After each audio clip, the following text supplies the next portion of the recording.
Everyone, इस video में discuss करेंगे स्ट्रेस एंड स्ट्रेन के बारे में।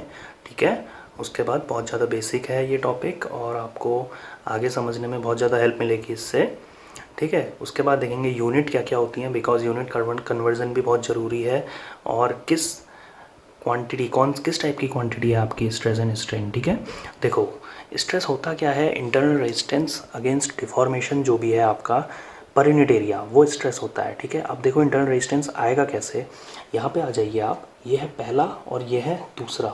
ठीक है, दो बॉडी ली हमने अलग अलग, जिनमें हमने ग्रेजुअल लोड P अप्लाई करा। T इज इक्वल टू 0 पे सपोज ये जो पहली बॉडी थी इसकी लेंथ थी L और आफ्टर T टाइम इसकी लेंथ L ही रही मतलब लेंथ में कोई भी चेंज नहीं हुआ इसकी। अब लेंथ में कोई भी चेंज नहीं हुआ तो मैं इसे बोलूँगा रिजिड बॉडी।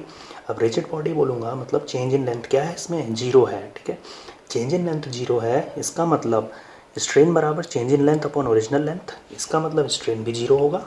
और स्ट्रेन अगर 0 है तो स्ट्रेस इज इक्वल टू होता है strain into E modulus of elasticity. इसका डिस्कशन भी आगे करेंगे। तो स्ट्रेस भी आपका क्या हो जाएगा, 0 हो जाएगा। ठीक है, दूसरी बॉडी में देखा हमने जो लेंथ हुई L डैश हो गई, मतलब कुछ ना कुछ चेंज हुआ। ठीक है, अब टेंसाइल है तो बड़ा ही होगा। ठीक है, तो अभी बस देख रहे हैं चेंज हुआ है। अब चेंज हुआ है तो आपका कुछ ना कुछ स्ट्रेन आएगा तो कुछ ना कुछ स्ट्रेस आएगा। ठीक है, तो ध्यान रखना स्ट्रेन आएगा तभी स्ट्रेस आएगा, बिकॉज जब स्ट्रेन होगा आपका, ठीक है, स्ट्रेन होगा तभी तो आपका इंटरनल रेजिस्टेंस जनरेट होगा। जब बॉडी डिफॉर्म होगी, है ना, तभी आपका जनरेट होगा। तो ये बेसिक्स आपको ध्यान रखने हैं कि जो स्ट्रेन होगा, strain is a cause of stress. ठीक है, strain is a cause of stress. ठीक है, उसके बाद जो आपका नेक्स्ट आता है इसका यूनिट। ध्यान रखना यूनिट में कुछ चीज़ें इंपॉर्टेंट है। देखो इसकी यूनिट क्या होगी, P upon A, because internal resistance आप P फोर्स लगा रहे हैं तो रेजिस्टेंस भी तो आपका P लगेगा, है ना। तो P अपॉन ए, तो P अपॉन ए मतलब यूनिट हो जाएगी न्यूटन पर मीटर स्क्वायर। इसको मैं बोल सकता हूँ 1 पास्कल। आप प्रेशर वाला ज़रूर देख लेना, है ना, उसमें मैंने यूनिट बताया है पास्कल कन्वर्जन जो भी है। अगर मैं इसे करूँ 10⁻³ न्यूटन पर मीटर स्क्वायर तो ये हो जाएगा आपका 1 किलो पास्कल। 10⁻⁶ न्यूटन पर मीटर स्क्वायर करूँ तो ये हो जाएगा आपका 1 मेगा पास्कल। 10⁹ न्यूटन पर मीटर स्क्वायर करूँ तो ये हो जाएगा आपका 1 गीगा पास्कल। अब देखो मेगा पास्कल को और क्या लिख सकते हैं जो आपके न्यूमेरिकल में बहुत ज़्यादा हेल्प करेगा। 10⁶ mm स्क्वायर को क्या मैं 1 मीटर स्क्वायर लिख सकता हूँ, बिल्कुल लिख सकता हूँ, है ना, क्योंकि 1 मीटर में 10⁻³ mm।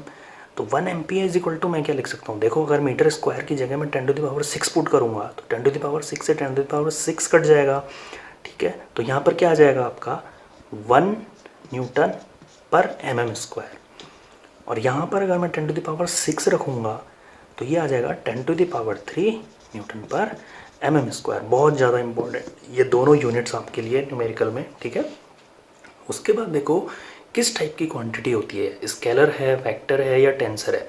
ठीक है, और टेंसर भी है तो किस ऑर्डर की है। ठीक है, तो देखो 3 टाइप की होती हैं आप पे, एक तो हो गई आपकी स्केलर, एक हो गई आपकी वेक्टर और एक हो गई आपकी टेंसर।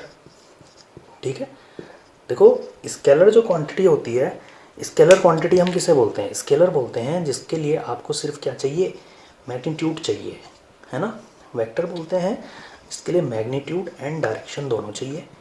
टेंसर बोलते हैं जिसके लिए मैग्नीट्यूड, डायरेक्शन एंड प्लेन चाहिए कि किस प्लेन में आपका काम कर रहा है।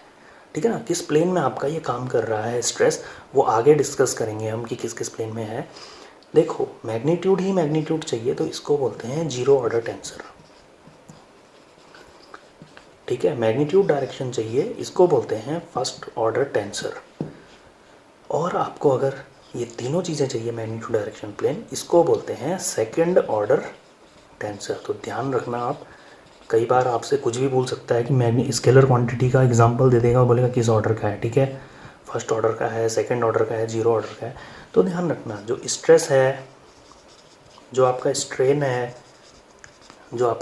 स्ट्रेन है, ये किस ऑर्डर की है, सेकंड ऑर्डर टेंसर है। ठीक है, टेंसर भी पूछ सकता है और सेकंड ऑर्डर टेंसर भी पूछ सकता है। तो प्लीज़ आप इसको एक बार ढंग से समझें इस वीडियो को, ठीक है ना। उसके बाद आप एग्जाम्पल में जो आपका कमेंट होगा, कमेंट में आप 3 यूनिट बताएंगे स्केलर, 3 बताएंगे आप ऐसी क्वांटिटी जो वेक्टर होंगी, और टेंसर के बारे में तो पता ही है। और प्लीज़ कमेंट में इस वीडियो से आप 5 पॉइंट क्या क्या सीखे हैं वो कमेंट में लिख के बताएंगे, ठीक है। Okay, thank you so much.